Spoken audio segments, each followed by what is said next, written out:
Cannock Chase is a wonderful place, part of Staffordshire's heritage. It has a remarkably varied landscape with ancient woodlands, river valleys and wetlands, as well as open heathland. The range of flora and fauna includes herds of fallow deer, 4 of this country's 6 reptile species, rare and endangered birds including the woodlark and nightjar, and some seldom found plants. It has such national and international importance that it's listed as both a special area of conservation and a site of special scientific interest. The area of outstanding natural beauty covers 26 square miles, and its boundary is marked here in red. And the special area of conservation that lies within is seen in dark green. And in yellow is the land owned by Staffordshire County Council. It's calculated that by 2026, the Chase will receive around 3 million visits a year for recreational use. And Staffordshire County Council, as the main landowner of the special area of conservation, is legally and morally responsible for maintaining the wildlife and landscape, and balancing that with continued open access for public enjoyment. Part of the current thinking is to protect vulnerable plants and wildlife by reducing the number of car parking places in sensitive areas and increasing parking capacity in the more robust areas. This map shows the most vulnerable areas coloured red, while the white dots represent the current car parking locations. As you can see, many of the car parks are in the most vulnerable areas.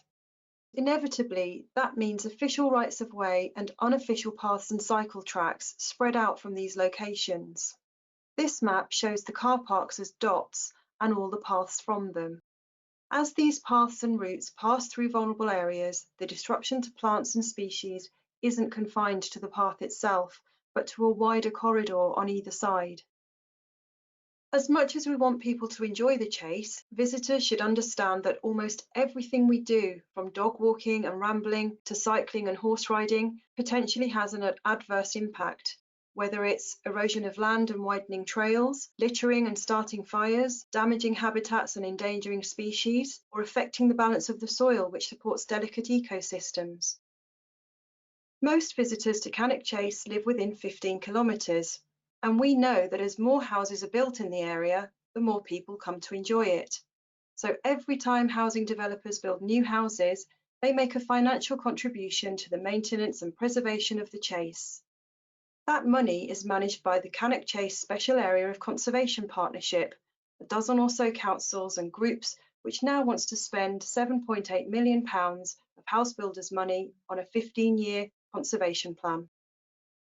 That plan aims to improve trails, way signs and interpretation boards, carry out conservation education in schools and influence where people park so that we reduce footfall where the landscape and wildlife are most vulnerable and increase capacity where it's more robust. Up to 51 parking locations could close, although 33 of them are only big enough for 4 cars at most. At the end of this process, there would be 50 free parking areas across the Chase, more parking than before, disabled access will be maintained and investment made to improve a disabled access trail, and blue badge parking will remain free on our car parks.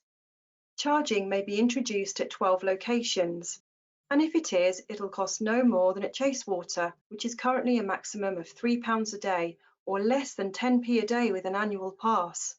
And any surplus from car parks is ring-fenced to be invested in Cannock Chase. This is a 15-year programme which will run into the 2030s, and there's still much to consult on, including how we use the Chase Road bridleway, and it'll all have to be balanced with other management needs on the Chase. We're incredibly lucky to have Cannock Chase on our doorstep, and we want people to enjoy it, but we have to protect the very things that people come to enjoy.